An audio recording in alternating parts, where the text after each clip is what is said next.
القاعدة الثالثة الحيل الباطلة هي الأحد الأصل الشرعية. أولا بيان معنى القاعدة. هذه القاعدة امتداد وتطبيق للقاعدة السابقة إذ تظهر أهم صور اتخاذ الأعمال المشروعة لتحقيق مقاصد غير المشروعة وتبين كيفية منافذة قصد الشارع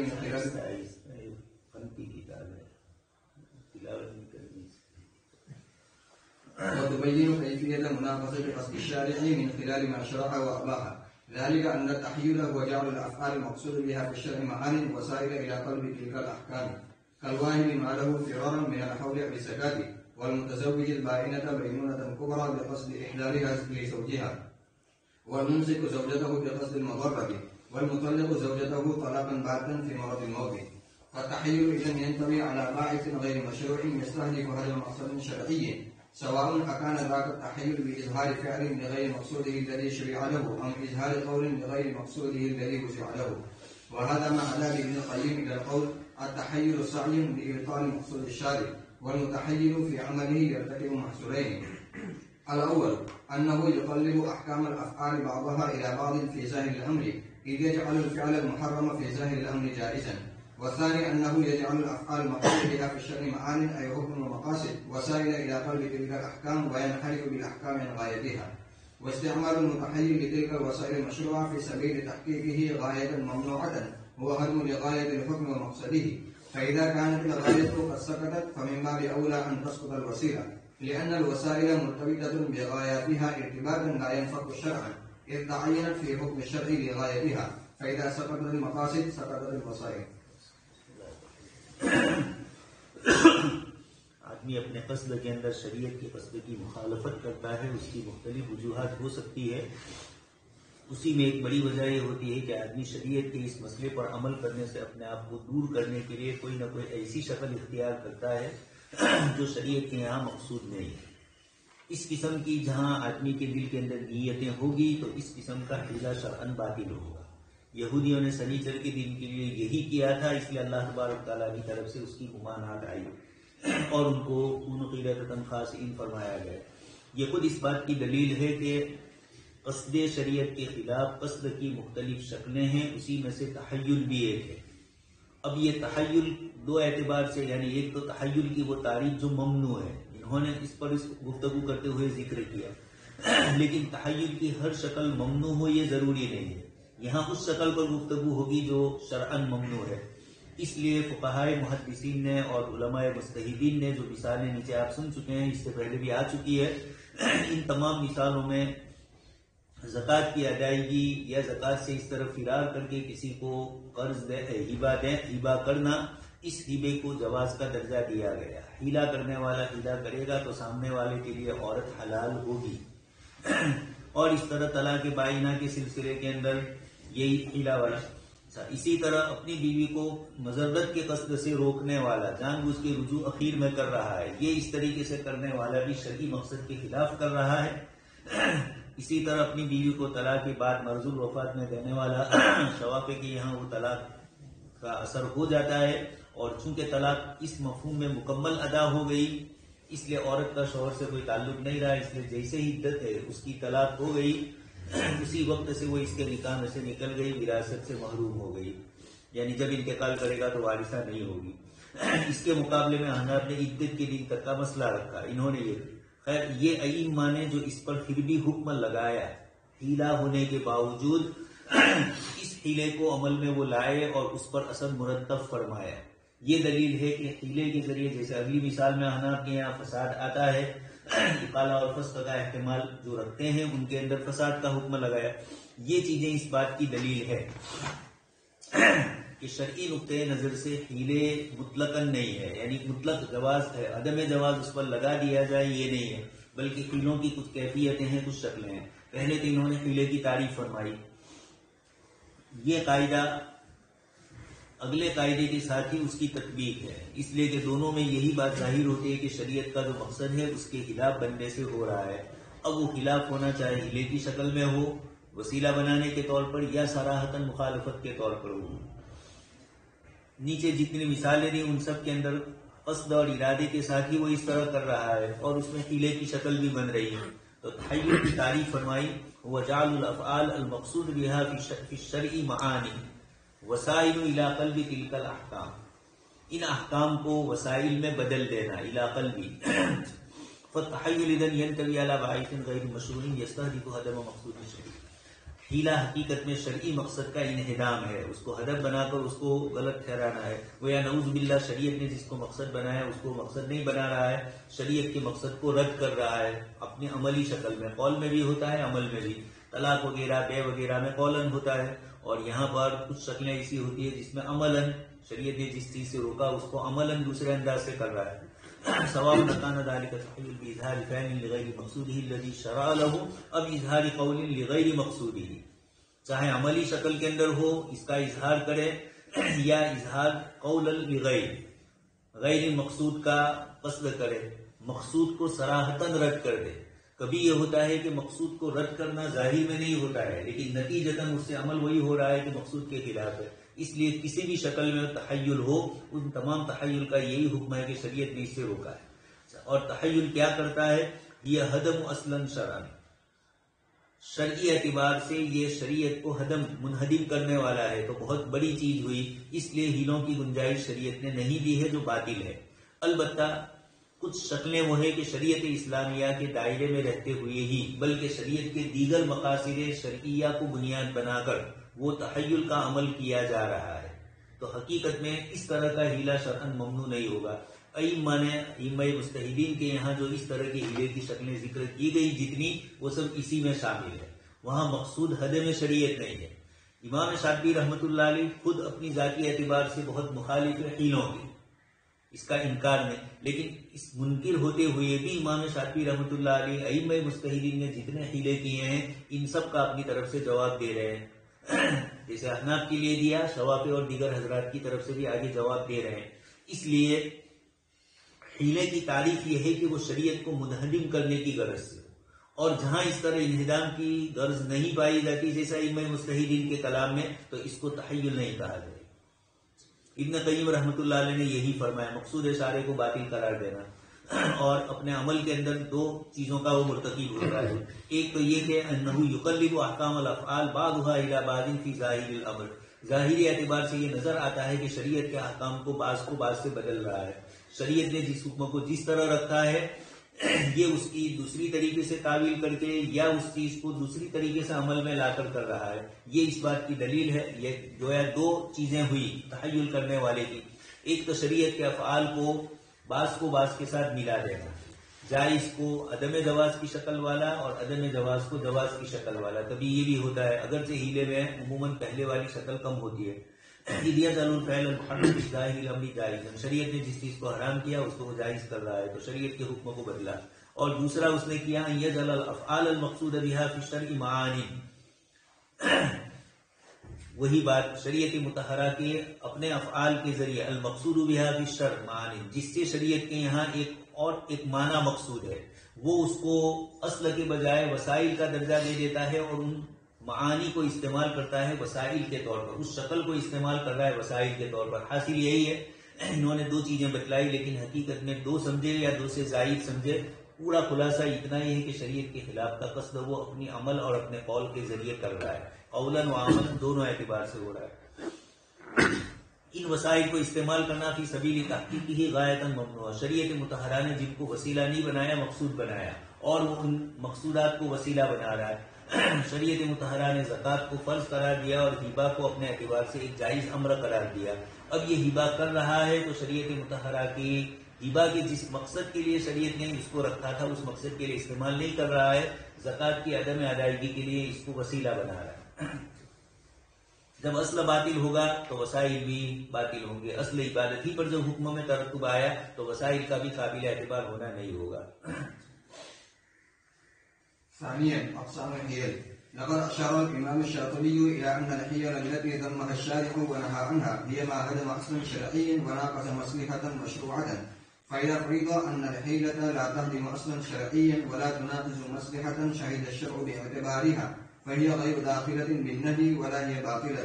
وبناء على ہیلے کی تقسیم کر کے پہلے ہیلا کی تعریف کر کے بتلا دیا کہ ائمہ مجتہدین جو ہیلا کرتے ہیں وہ اس دوسری قسم میں شامل ہے کہ جس کے اندر شریعت التی ذمها الشارع ونہى عنها ہی یہ تو جائز نہیں ہے، لیکن آگے بتلایا کہ جب اس طریقے کا حیلہ ہو کہ وہ شریعت کو اصلاً باطل نہیں کر رہا ہے اور نہ مصلحت شریعہ میں سے کسی کے مناقض ہو رہا ہے جن مسائل کا شریعت نے اعتبار کیا ہے، تو حد میں شریعت بھی مقصود نہیں ہے اور مقاصد شریعت کو رد کرنا بھی مقصود نہیں ہے، تو ایسے ہیلے جائز، چنانچہ ائمہ کے ہیلے اسی دو شرطوں کے ساتھ ہے۔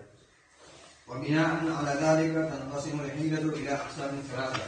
الأول لا خلاف في بطلانه، وهي ما جزم بحرمها لمقصد الشارع من الوسيلة المشروعة كحيل المنافقين والمراهنة. یہ جو لوگ اس طرح کرتے ہیں تو بطلان ہی مقصود ہوتا ہے، شریعت مطہرہ کی خلاف ورزی ہی، اس لیے کہ دل سے وہ ایمان لائے ہی نہیں ہیں۔ اس طرح مرائین، ریاکاری کرنے والے، اخلاص کا عمل کم ہو جاتا ہے، بندوں کے لیے اخلاوات و شرک کی خفی وہاں بھی ہوتا ہے۔ الثاني لا خلاف في جوازه كالنطق بكلمة الكفر إكراها عليها من غير اعتقاد لمقتساها، وهذا معذور به شرعا بالنص بحفظ مقصد شرعي ضروري إلا من أكره وقلبه مطمئن بالإيمان. دوسری قسم کے لا خلاف فی جوازی، ائمہ نے خود بھی استعمال کیا، کتاب اللہ کی آیت سے بھی معلوم ہوتا ہے کہ ایک طرف کتاب اللہ نے محرم یعنی جو چیزیں حرام فرمائی ان کے استعمال کرنے سے منع فرمایا، اور پھر خود اللہ تبارک تعالیٰ فرماتے الا من اکرہ وقلبہ مطمئن بالایمان، زبانی اعتبار سے اور قصد کے اعتبار سے کلمہ کفر استعمال کرنا جائز نہیں ہے، لیکن جب مجبور ہوا تو شریعت مطہرہ نے خود اس کے حق میں گنجائش دی کہ اگر تصدیق قلبی باقی ہے تو اگر اقرار باللسان ہو گیا تو ایمان سے نکلے گا نہیں، عزیمت تو وہی ہے لیکن نفس ایمان سے نہ نکلنا، یہ اس بات کی دلیل ہے کہ ایسے حیلے کی کتاب اللہ نے خود گنجائش دی۔ ایک طرف کتاب اللہ نے اقرار اور تصدیق کو ایمان کا جز قرار دیا اور دوسری طرف اقرار کو ثابت بھی کر دیا، یہ دلیل ہے کہ شریعت مطہرہ خود اس طرح سے آ رہی ہے۔ الثالث هو محل الإشكال والغموض، إذ إنه لم يتبين بدليل واضح قطعي لحاقه بالأول ولا بالثاني، ولا تبين فيه للشارع مقصد يتفق على أنه مقصوده، كما لم يظهر أن الفعل سيقود إلى خلاف المصلحة التي وسعت لها الشريعة.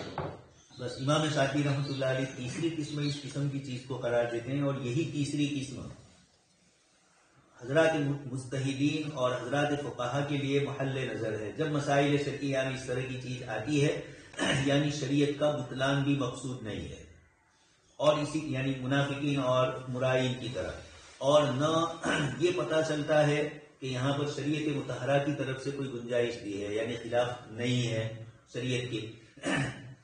اس کے پہلو اس طرح کے ہوتے ہیں کہ ظاہر میں نظر آتا ہے کہ شاید یہ ریاکاری ہی سے کر رہا ہے، شاید یہ عمل اللہ کے لیے نہیں ہے، غیر کے لیے ہے، تو اب وہاں پر حکم لگانے میں تھوڑی پریشانی ہوتی ہے۔ باقی جو دو ہے، ایک بالکل واضح ہے اس کے خلاف شریعت ہونے میں، اور دوسرا اس کے شریعت کے مطابق ہونے میں نصوص سے اس کی دلیلیں ملتی ہے۔ تیسرا وہ ہے کہ جہاں وضاحت مکمل نہیں ہوتی ہے، اس طرح کے اعمال کے سلسلے میں ایک مکلف نے عمل کیا، مفتی سے مسئلہ پوچھا جا رہا ہے تو آیا یہ حیلے میں ہے یا حیلے میں شامل نہیں، یعنی غیر شرعی حیلے میں ہے یا شرعی اعتبار سے جس کی گنجائش، یہ مفتی کو تلاش کرنا ضروری ہوتا ہے مجتہد کو۔ ومراد الإمام الشاطبي بها التقسيم أن يشير إلى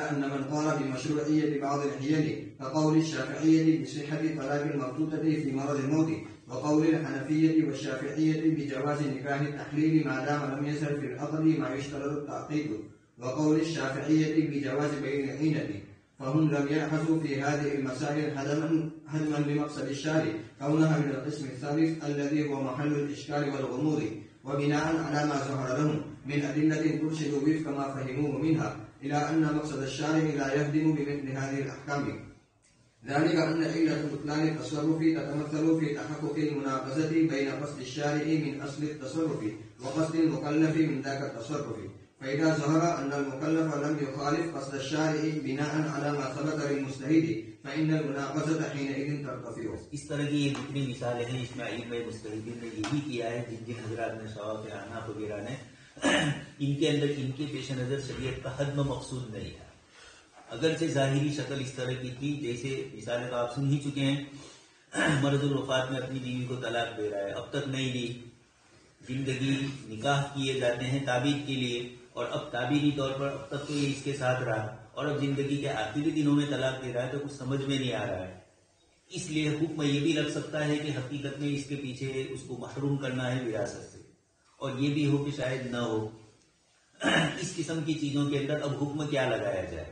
آیا اس کا یہ مسئلہ صحیح قرار دیا جائے یا نہ قرار دیا جائے؟ ایک تو قرار صحیح کیوں قرار دیا جا رہا ہے اس کو آپ سن چکے ہیں کہ مقتضی شریعت کے خلاف نہیں ہے. وہ چاہنا ان کا یہ تھا کہ کسی طریقے سے ایک تو مکلف خود کرے اور ایک مفتی اور مستحق اس کے اس عمل کے جواز یا اس کے عدم جواز کے سلسلے میں کوئی گفتگو کرے. دو چیزیں الگ الگ. شوافی وغیرہ حضرات نے ان ہیلوں کو مشروع قرار دیا یہ پیش نظر رکھ کر کہ یہ حقیقت میں شریعت کا حدم نہیں ہے. مکلف کی طرف سے چاہے یہ ہوا لیکن نتائج دیکھتے ہیں تو اس کا حدم نہیں سمجھ میں آ رہا ہے. یا وہ حضرات جو علماء فتویٰ دے رہے ہیں جبکہ ظاہر میں محسوس ہو رہا ہے کہ خلاف شریعت یہ چیز ہو رہی ہے, اس کے باوجود یہ فتویٰ کیوں دے رہے ہیں؟ وہ سمجھ رہے ہیں کہ یہ چاہے ہیلا ہے اور غلط ہے, کراہت تو اس میں آئے گی ہی, لیکن چونکہ نفس عمل اس کا جواب اس لیے رکھا کہ شریعت کے مقصد کے خلاف وہ نہیں ہو رہا ہے, منافذ شریعت کے وہ نہیں ہو رہا ہے.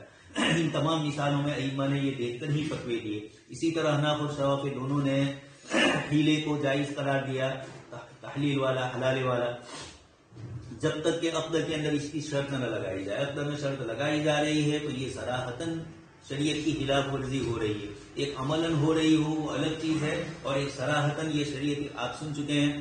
اللہ تبارک تعالیٰ کے کچھ بندے وہ ہیں جنہوں نے رات کو گناہ کیا اور صبح میں لوگوں کے سامنے اس کو ظاہر کرتے ہیں, تو مجاہد اس کو جہرن کرنے والے. حدیث شریف میں ان لوگوں کے اوپر اللہ پاک کی طرف سے سختی آئی. تو معلوم یہ ہوا کہ ایک آدمی شریعت کے خلاف کوئی عمل کر لیتا ہے گناہ کی بنیاد پر, اس کے نفس کے غلبے کی بنیاد پر, لیکن وہ اس کو محسوس کرتا ہے تو توبہ کی توفیق ہوتی ہے. اور جو گناہ کو گناہ ہی نہ سمجھے یحسبون انہم یحسنون صنعا, تو ان کو کبھی استغفار کی توفیق نہیں ہوگی. بدعتیوں کو جو توفیق نہیں ہو رہی اس لیے کہ وہ اس عمل کو ثواب سمجھ کے ہی سمجھ رہے ہیں. تو اس طریقے سے یہ اس تحلیل کو ان علماء نے گنجائش دی جب تک کہ صراحتاً اس کا ذکر نہ کرے.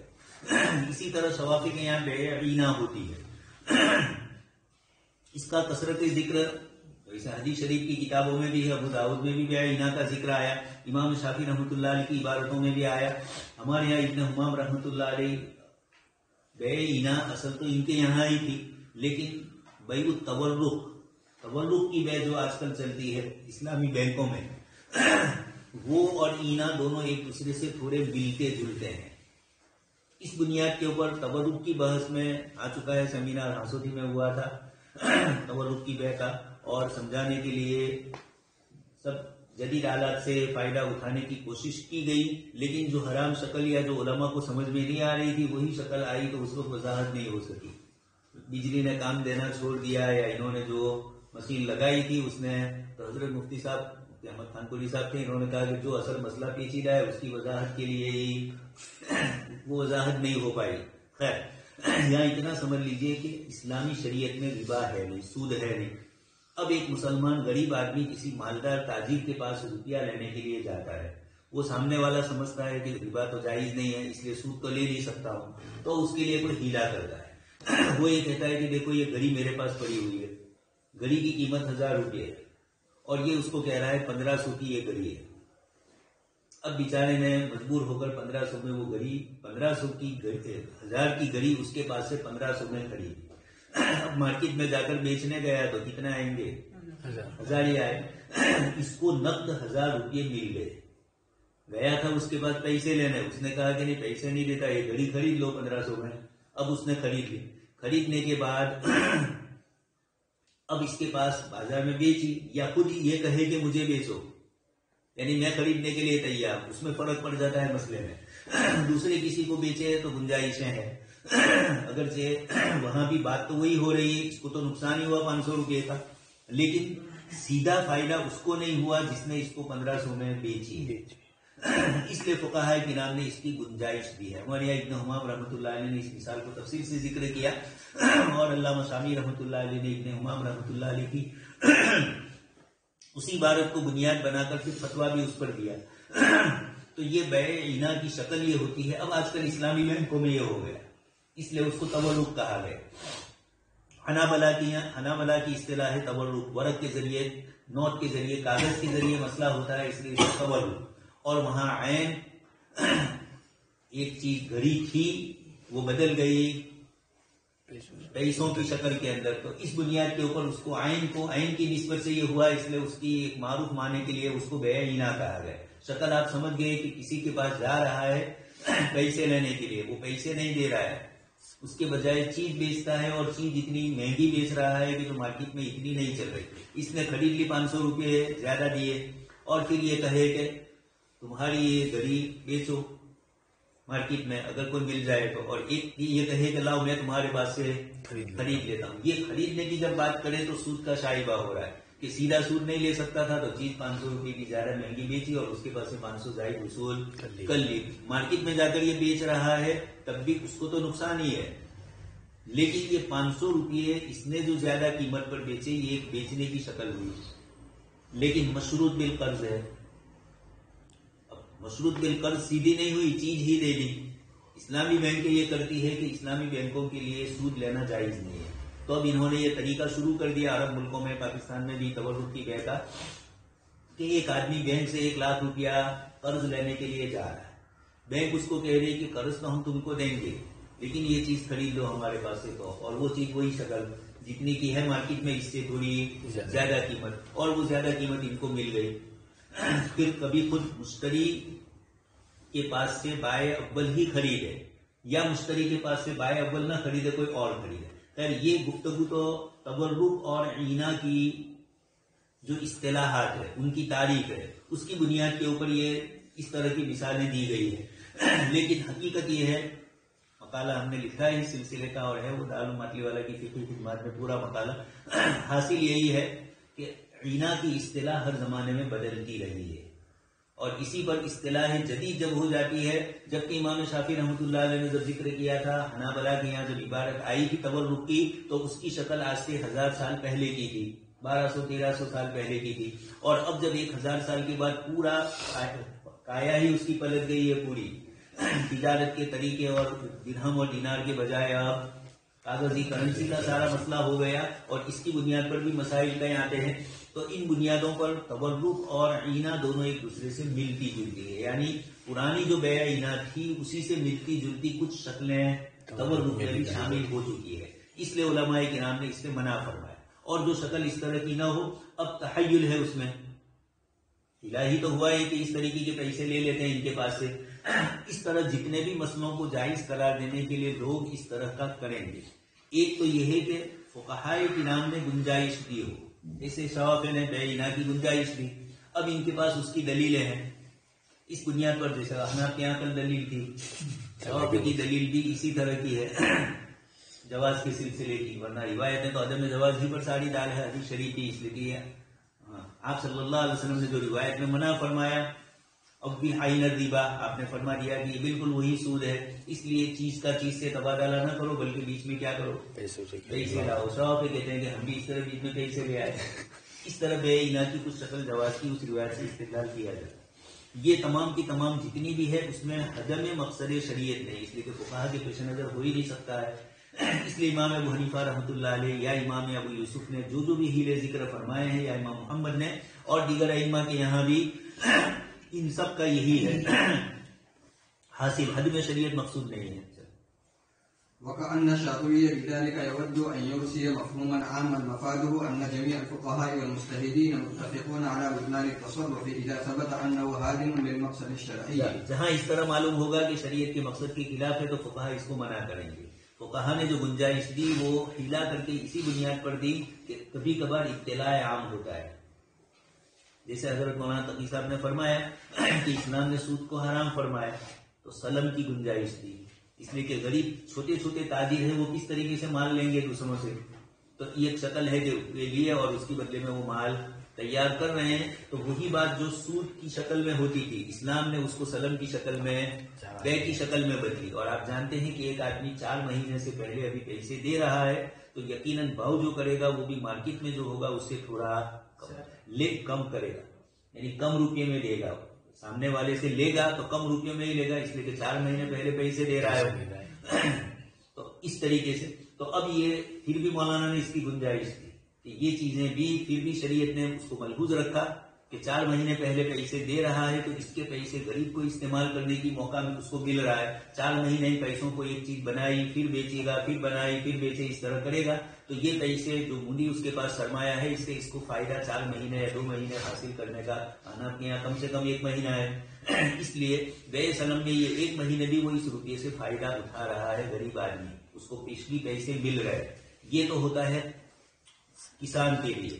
اور کاروبار میں جو ہوتا ہے وہ یہ کہ یہ آدمی مال تیار کرتا ہے، اس کے لیے اس کو پیسے سامنے والے سے چاہیے. اب سامنے والا پیسے دے رہا ہے تو مارکیٹ میں اس کی جو قیمت ہوگی اس قیمت سے تھوڑی کم قیمت پر ہی لے گا. 4 مہینے پہ اس کی پیسہ دے رہا ہے تو یہ اس طرح کی شکلیں جو ہو رہی ہے بیائی نہیں اسی طریقے سے. اب لیکن گنجائش آپ صلی اللہ علیہ وسلم نے سلم کی کیوں دی؟ کوئی یہ کہے جن لوگوں کو سود اور کاروبار میں جن کے درمیان کوئی فرق نہیں ہے وہ یہ سمجھتے ہیں کہ یہ تو ایک قسم کا ہیلا ہوا. جیسے ہمارے یہاں مسئلہ ہے، آپ سن ہی چکے ہیں، ایک آدمی کو کمپنی سے گاڑی لینی ہے تو عموماً سود پہ ملتی ہے. تو اب وہ یہ کہتے ہیں کہ دیکھو اتنے روپے کی گاڑی ہے، مارکیٹ ویلیو بھی اس کا سب کے سامنے ہوتا ہے، اور 1 لاکھ روپیہ ہمارا سود ہوگا. انٹرسٹ کا الگ نام دیں گے اور اس کا نام الگ دیں گے. اب وہی چیز اسلامی اعتبار سے اگر ایک آدمی یہ کرے کہ گاڑی کی قیمت مثلاً 6 لاکھ ہے اور 1 لاکھ روپیہ وہ سود لے رہا ہے، 7 لاکھ میں دے رہا ہے، لیکن وضاحت کرتے ہیں کہ 6 لاکھ کی گاڑی اور 1 لاکھ کا انٹرسٹ، اس کے بجائے وہ یہ کہے کہ یہ گاڑی میں آپ کو 7 لاکھ میں بیچ رہا ہوں تو یہ جائز ہو جاتی ہے. اس لیے کہ گاڑی کا پیسوں سے پورا مکمل مقابلہ ہو رہا ہے اور بغیر عوض، کوئی عوض بغیر کی چیز باقی رہی، اور جب عوض بغیر کی رہے تو اس کو سود کہتے ہیں اور یہاں نہیں رہی. تو کچھ لوگوں کو سمجھ میں نہیں آیا. ہمارے یہاں ایک صاحب گاڑیوں کا کاروبار کرتے ہیں تو انہوں نے مفتی صاحب سے پوچھا، انہوں نے یہ کہا. اب ان لوگوں کو سمجھ میں نہیں آ رہا تھا تو آپس میں ہنسی مذاق کر رہے تھے. میں عشاء کی نماز پڑھ کے آیا تو ہوٹل سامنے ہی ہے بیٹھنے کے لیے، تو وہاں بیٹھے تھے اور ان کو بھی اسکول میں ساتھ پڑے ہوئے ہی سب تھے. تو انہوں نے کہا کہ مولوی اقبال یہ کیا ہے؟ یہ مولوی لوگوں نے بھی یہ دھندے الگ نکالے، اویلیتے جائز نہ اویلیتے نہ جائز. میں نے کہا یہ آپ کی سمجھ سے باہر ہے، اس کے لیے مدرسوں میں آنا پڑے. دوست تھے اس لیے میں نے ان کو کہا کہ اسلام میں بغیر عوض کے کوئی چیز ہوتی ہے اس کو سود کہا جاتا ہے، اور یہ جو 1 لاکھ روپیہ ہوا وہ بغیر اس کا ہوا عوض کے ساتھ. اس لیے کہ 6 لاکھ کی گاڑی ہے اور 1 لاکھ انٹرسٹ وہ بول ہی رہے ہیں. تو کہا یہاں بھی تو اتنے مل رہے ہیں. میں نے کہا نیتوں کا فرق، زنا بھی ہوتا ہے نکاح بھی ہوتا ہے، نیتوں ہی کے فروغ سے آپ کوئی چیز حلال اور حرام کرتے ہو. تو یہاں پر بھی یہ بدل کے بغیر کا ہے اور یہاں بدل پورا ہو رہا ہے. اب کوئی یہ کہے کہ یہ حیلے ہیں. حضرت مولانا نے اپنی کتاب میں کئی اس قسم کے مسائل جو ہے خاص کر کے علم اربا کے یہاں جو پیچیدہ مسائل ہے، یعنی کسی کے یہاں بھی سیدھا وہ مسئلہ حل ہوتا نہیں ہے. آج کے عصری مسائل میں کچھ ایسے بھی ہیں، اس لیے بھی ان کی اصطلاح الگ ہے، ان کے معنی الگ ہے. اس پر بھی ایک مسئلہ آتا ہے. یہی بیع انا کے سلسلے میں علامہ شامی اور دوسرے حضرات نے لکھا کہ ایک اصطلاح قدیم ہے اور عصر حاضر میں بھی وہ لفظ بولا جاتا ہے، جبکہ دونوں وہ اصطلاح کی لفظوں میں اشتراک تھا لیکن دونوں کی شکلوں میں الگ الگ فرق ہوتا ہے. اب کوئی بیع انا سمجھا تو بیع انا نے بھی یہی کیا ہے. اس کے بھی کئی پانکھیں ہیں، الگ الگ اعتبار سے اس نے ہر زمانے میں اپنی شکلیں نکالی. تو ایک لفظ ایسا ہوتا ہے. بیع تورق میں بھی ایسا ہوا. جب یہ مسئلہ آیا اتفاق سے ہاسوت جانا ہوا، مفتی صاحب حیات تھے تو انہوں نے مجھے پوچھا کہ یہ تورق کا لفظ یہ لوگ کیوں بول رہے ہیں؟ لکھا ہوا تھا کتابوں میں کہ ورق یعنی وہی چاندی، اس کے حساب سے اس زمانے میں درہم سے کاروبار ہوتا تھا. تو چونکہ روپیے پیسے کے ساتھ اس کا معاملہ ہے اس لیے اس کا نام ہی اس زمانے میں تورق رکھ دیا. اب تورق ہے پھر بھی کاغذ کا آیا ہی، لیکن ورق نہیں ہے، ورق ہے. ورق چاندی ہے عربی میں اور ورق یہ کاغذ. تو اس طریقے کی اصطلاحات کے تھوڑے اشتباہ سے بھی کبھی کبھار گڑبڑ ہوتی ہے. تو قدیم اصطلاح کی جاننے سے تو شریعت مطہرہ میں سود کی جو تاریخ، اس لیے حضرت مفتی نظام الدین صاحب نے یہ بتلایا کہ شریعت مطہرہ کے یہاں ہر چیز کی ایک اپنی اصطلاحی تاریخ، اس تاریخ کے مطابق کوئی چیز ہوگی تو اس پر اس کے مطابق حکم ہوگا. اگر کوئی حکومت کوئی عمل کر رہی ہے اور اس کو سود کا عنوان دے رہی ہے اور حقیقت میں وہاں سود نہیں ہے تو یقیناً وہ سودی نہیں سمجھی جائے گی. اور سود کا نام نہیں دے رہی ہے لیکن سود ہی ہے تو اس کو سودی ہی اسلامی اعتبار سے سمجھا جائے گا. یہ حضرت تھانوی رحمۃ اللہ علیہ کی اصل عبارت ہے اور حضرت مفتی نظام الدین صاحب نے اس کو یہ سرکاری جو سبسڈیاں ملتی ہے، سرکار کی طرف سے سبسڈیوں کی الگ الگ شکل ملتی ہے، یہ ایک نئی چیز ہے. پھر حکومت جب ہم کو دے گی تو یہ ہفتے سے دینی ہے، یعنی ایک دم پوری قیمت ادا نہیں کرنی، ہفتے سے دینی، تو ایک طرف سبسڈی بھی دی اور دوسری طرف وہ ہمارے پاس سے ہفتے میں جب لے گا تو سود بھی لے گا. یہ ان کی اپنی، چونکہ کہیں سود کسی مثال میں نکلنے نہ پائے. یہودیوں کو جو خطرہ ہے، مولانا تقی صاحب سے بھی ان کو جو سب سے زیادہ یہ ہے وہ یہ کہ یہ پوری دنیا میں ہمارے سودی نظام کو ختم کرنا چاہ رہے ہیں، اسلامی بینکنگ کا نظام قائم کرنا چاہتے ہیں. تو حضرت پر بھی اس سلسلے کے اندر کئی اس طرح کی شکلیں بھی ان کی طرف سے ہوئی ہے.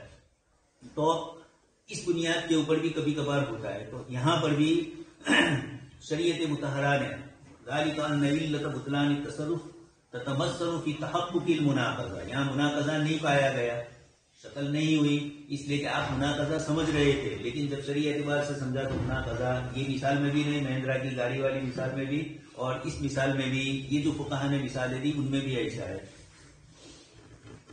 ولكن الخلاف هو في تحديد هذا المقصد الذي أراده الشارع وفي تبين مدى تأثير الفعل على مقصد الشارع منه، فبات الخلاف إذن في تحقق مناط القاعدة لا في أصل الاحتجاج بها.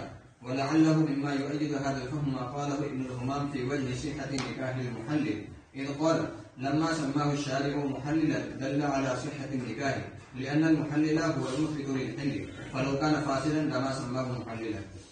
تمام فقہاء مجتہدین متفق ہے اس بات پر کہ وہ ہیلا جو شریعت کے قصد منہدم کرنے کے لیے آئے گا علی بطلان التصرف، وہ تو باطل ہے. ولكن الخلاف هو في تحديد هذا المقصد الذي أراده الشارع، شریعت مطہرہ نے اس سے کیا چاہا ہے اور سامنے والے نے اس سے کیا چاہا ہے. ان دونوں کے درمیان شریعت نے جو مقصود ہے وہ جاننا پہلے ضروری ہے، اور پھر اس کے بعد مکلف کے مقصد کو جانے گا اس کے سوال کے انداز سے. اس شکلوں کے اندر ایک مرتبہ ایک صاحب آئے بمبئی سے، 3 طلاق بھی دے کر آئے تھے، لیکن کہہ رہے تھے کہ مجھے 2 دی ہے میں نے یا 3 دی ہے اس کا پتہ ہے، شاید پہلے کہہ بھی چکا ہوں. اس طرح کی ادھر ادھر کی باتیں کرتے رہے. اچانک پھر میں نے اس کو کہا کہ دیکھیے مسئلہ یہ ہے کہ 3 تک طلاق نہیں ہوگی، 4تھی لوگے تو اس کے بعد اس نے کہا میں نے 3 دی ہے. اب وہ مول صاحب جو آئے تھے وہ شرمندہ ہو گئے، کہا میرے سامنے کبھی بولا ہی نہیں تھا، ادھر ادھر کی کرتا رہتا تھا. تو کبھی کبھار یہ جان بوجھ کے بھی نوجوان جو نسل ہے وہ اس طرح گوتے میں ڈالتی ہے. تو قصد تو اس کا شریعت مطہرہ کے کو منہدم کرنے کا اس کا بھی نہیں تھا، اس کو تو کسی طریقے سے واپس لانی تھی جو اڑ گئی تھی چیزیں اڑائی تھی جس کو. ولكن الخلاف هو في تحديد هذا المقصد الذي أراده الشارع وفي تبيين مدى تأثير الفعل على مقصد الشارع منه، فبات الخلاف إذن في تحقق مناط القاعدة لا في أصل الاحتجاج بها. شریعت مطہرہ نے یعنی فقہاء کرام نے یہ جو مثالیں دی اس میں ان کا مقصود حدم شریعت نہیں ہے، اور جس کا مقصد حدم شریعت ہوگا اس کا ہیلا باطل ہوگا. یہ تحقق کرنے کے لیے ان دونوں چیزوں کو جاننا ضروری ہے، اور پھر اس کے بعد اس کے نتیجے کے. رہا یہ مسئلہ کہ کچھ چیزیں ایسی ہے کہ شریعت نے منع کیا، اس کے باوجود اس کے وہ چیز ثابت ہوئی، جیسے یہی لما سماہ الشارع محللا، ابن حمام فرماتے ہیں کہ لعن اللہ المحلل.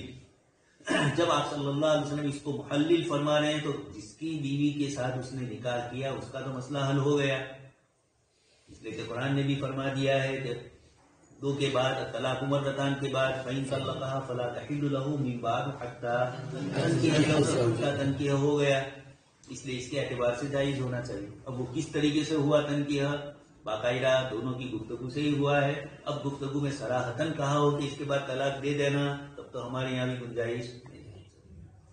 فاستفادوا من لفظ المحلل دلالة إشارة على انتقال هذا الأمر رغم فساد أصول أصحابه. ہم یہ کہہ رہے ہیں کہ تمام فقہا پر ہم یہ کہہ رہے ہیں، امام بخاری رحمۃ اللہ علیہ کو ہم کہہ رہے ہیں کہ فقہاء کرام میں سے جنہوں نے بھی اپنے اپنے زمانوں میں جب اس قسم کے ہیلے کیے تو وہاں مسئلے میں پیچیدگی اس طرح تھی کہ ظاہری مسئلے میں لوگوں کو حرج ہو رہا تھا. تو یہ ہیلا کر کے ان حضرات نے یہ دیکھا کہ اللہ پاک جب 2 ہیلے فرما رہے ہیں قرآن میں اور ہمیں سمجھا رہے ہیں کہ اس طریقے سے یہ کوئی بولتا نہیں ہے، سمجھانے کے لیے کہ اللہ تبارک تعالیٰ نے ان دونوں مثالوں کے ذریعے ہمیں جو پہلے گزر چکی ہے دونوں مثالوں میں بتلا دیا کہ اللہ پاک نے خود حضرت یوسف علیہ الصلوۃ والسلام کے لیے بنیامین کو روکنے کی شکل میں یہی ایک شکل تھی. تو بظاہر چور کا لفظ، لیکن سارقون کا لفظ فرمایا گیا، سب بھی چور تھے لیکن بڑی ہمت تھی، یہ صرف فقط سرقہ سامنے بیٹھے ہیں اور یہ کہہ رہے ہیں. تو اس طریقے سے اللہ تبارک تعالیٰ نے حضرت ایوب علیہ السلام کے مسئلے میں بھی ہمیں بتلایا. تو تو نیت جب اچھی تھی، ابن کثیر رحمۃ اللہ علیہ نے وہاں مختصر سی عبارت بھی ذکر کی ہے کہ جب یہ بیوی اتنی باوفا تھی تو حل جزاء الاحسان الا الاحسان. یہ بھی عبارت ابن کثیر کی نہیں، لیکن یہ کہ ابن کثیر کا حاصل یہی ہے کہ جب اس نے وفا کی تو وفا کا جفا سے نہیں ہوتا ہے مقابلہ، وفا کے مقابلے میں تو ہوتا ہے لیکن وفا کی جزا جفا نہیں ہوتی.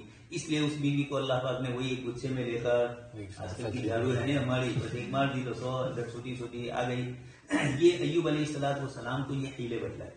یہ دونوں کے ذریعے معلوم ہوتا ہے کہ شریعت اس طریقے سے مسائل کو اس کی ظاہری شکل سے اگر مقصد شریعت کو پیش نظر رکھ کر کیا جائے تو اس کی گنجائش رہتی ہے. فقہا نے اسی پر عمل کرتے ہوئے فرمایا جہاں ان کو پریشانی پیش آئی ہوئی. اور نصوص اور دلالت نے بھی اس کو ذکر کیا. اب جب حلالہ کرے یا نکاح کرے، یعنی نکاح تعبیری کرے یا حلالے کی نیت سے نکاح کرے، اس کا جو نتیجہ نکلتا ہے وہ تو ایک ہی ہے، حلت. جیسے پانی مطہر والا مسئلہ آ چکا ہے. لا يكون محللا لولا اعتبار العقد الذي أبرمه وترتب آثاره عليه مما يدل على أن فساد القصد لا يكفي وحده لإبطال العقد. فاستفيد من لفظ المحلل الإشارة إلى أن الشارع قاصد إلى إيقاع هذا العقد قضاء وإن حكم بحرمته ديانة. دیانتاً تو منع کریں گے لیکن قضاءً قاضی کے پاس آئے گا تو گنجائش، یعنی جب یہ ہو چکا ہے تو اب کیا ہوا ہے، یہ بدل واقع ہوا کہ نہیں. اور آیت سے بھی اس کا تھوڑا استفادہ ہو رہا ہے. حدیث شریف سے بھی امراۃ رفاعہ سے آپ صلی اللہ علیہ وسلم نے فرمایا كذلك الأمر في بيع الحيلة فإن الشافعية إذ قالوا بجواز هذا البيع إنما بنوا هذا الحكم بناء على ما ظهر لهم من الأدلة وما فهموه من ظاهر النصوص التي ترشد إلى مشروعية تلك المعاملات ومن هذه الأدلة التي استندوا إليها. صواب نے جو بيع کے لیے دلیل پیش کی وہ یہی دلیل ہے حدیث شریف سے. ما رواه أبو سعيد الخدري وأبو هريرة رضي الله عنهما أن رسول الله صلى الله عليه وسلم استعمل رجلا على خيبر فجاءه بتمر جديد وهو نوع جيد من التمر فقال رسول الله صلى الله عليه وسلم أكل تمر خيبر هكذا؟ قال لا والله يا رسول الله إنا لنأخذ الصاع من هذا بالصاعين والصاعين بالثلاثة. فقال رسول الله صلى الله عليه وسلم لا تفعل بيع الجماعة بالدراهم ثم ابتع بالدراهم جنيبا. آپ صلی اللہ علیہ وسلم نے اس روایت میں فرما دیا کہ دونوں ہم جنس ہے اور اس میں جید اور ردیت کا کوئی فرق نہیں ہے، اس لیے یہ ایک سا کے بدلے میں 2 سا تو شرن جائز نہیں ہوا. تو تم یہ کر لیجئے کہ 1 سا جو مہنگی ہے اس کو بیچ لیجئے اور اس کے جو پیسے آئیں گے اس سے 2 سا خرید لیجئے. اس طریقے سے شکل بن جاتی ہے. ووجه الدلالة أنه صلى الله عليه وسلم قال له بيع التمر الرديء بالدراهم واشتري بها تمرا جيدا دون أن يفصل بين أن يشتري التمر الجيد من المشتري الأول أو من غيره. اب یہ شوافی کا استدلال اس سے آگے بڑھ کر ہے، اس پر اشکال پھر کر بھی رہے ہیں آگے 2 وجہوں سے. اور علامہ خود ابن حجر اسقلانی کے حوالے سے، فتح الباری کے حوالے سے نیچے ہے. ابن حجر بھی باوجود شافی ہونے کے ان چیزوں پر رد کر رہے ہیں، یعنی روایت سے استدلال مکمل نہیں ہے. اس لیے کہ روایت میں اتنا ہے کہ جو چیز ان کے پاس یعنی آپس میں جو بیچی تھی دونوں کھجور کے بدلے میں کھجور، آپ نے ان کو فرمایا کہ ایسا مت کیجیے، وہ کھجور لے لیجیے، ان کا کھجور ان کو دے دیجیے اور اب تم اپنے کھجور سے جو تمہیں لینا ہے پیسوں سے خرید لیجیے. ان سے ردی ہے تو 200 روپے میں 2 کلو ملے گا اور عمدہ ہے تو 200 روپے میں 1 کلو ملے گا. 1 سا ہے نا 2 سا ہے تو بدلا ہو گیا پیسوں سے، مطلب وہ چیز وہیں کے وہیں رہی، کوئی فرق پڑا. لیکن آپ صلی اللہ علیہ وسلم نے یہ فرمایا تھا. اب بیع اینا میں جو مسئلہ آتا ہے وہ یہ کہ اگر بیع نہیں پہلے ہی جس نے چیز بیچی ہے، مثال آپ سن چکے ہیں ابھی، وہی اب اس کو خرید رہا ہے تو بھی وہی حکم بظاہر محسوس ہو اور دوسرا کوئی خریدے، اس لیے کہ اس کو تو 500 روپے جو دینے تھے ظاہر وہ دے چکا. اس لیے جو حضرات حرمت کی دلیل کرتے ہیں وہ یہ کہتے ہیں کہ چاہے اس کو دے کے اس کو دے جائز نہیں ہے، اس لیے کہ دینے والے کو تو 500 روپے بیچارے نے جو دیے. اچھا، اور جو جواز کی دلیل کرتے ہیں وہ بہت اچھی بات کرتے ہیں. وہ کہتے ہیں کہ اس نے کہا کہ میری یہ گھڑی 1500 کی ہے، اس نے لے لی 1500 میں.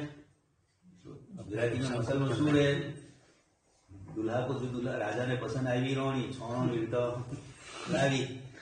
وہ اس کی پسند کی بات ہے. اس کو 1500 میں یہ چیز چاہیے، 15,000 میں چاہیے، جتنے میں بھی وہ چاہے. یہ الگ بات ہے کہ وہ بیچارہ مجبور ہے کہ اس کو کسی نہ کسی طریقے سے سامنے والے کو کسی کو پیسے دینا ہے یا کوئی چیز لینی ہے مجبوری میں.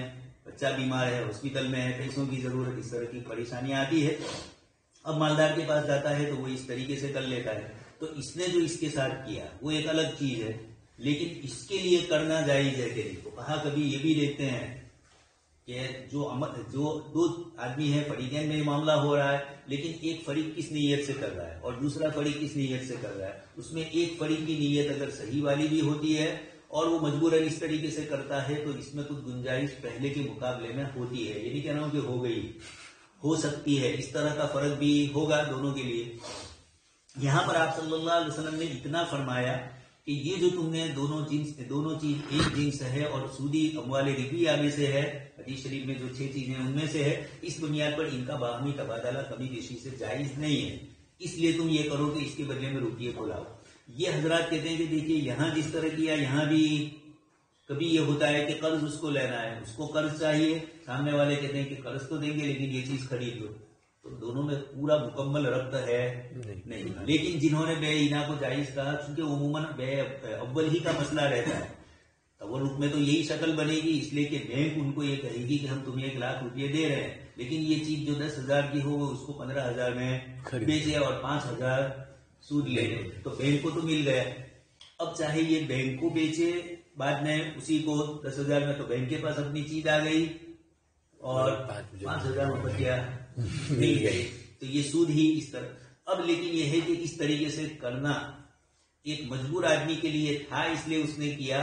اب وہ بائع اول کے ساتھ پہلے بیچنے والے کو ہی واپس کرے مشتری، یا کسی اور کو بیچے. مشتری کو تو بیچارے کو، لیکن عموماً ہوتا کیا ہے بینکنگ میں، تورق میں اسی کو بیچنا ہوتا ہے تاکہ وہ چیز ان کو مل گئی، پھر کسی اور مرغے کو پکڑ کر یہی چیز پھر اس کو بیچیں گے. اس طریقے سے کرتی رہے گی اسلامی بینک. اس لیے اسلامی بینکنگ کے اس نظام میں اگر یہ گڑبڑ ہے تو صحیح نہیں ہے.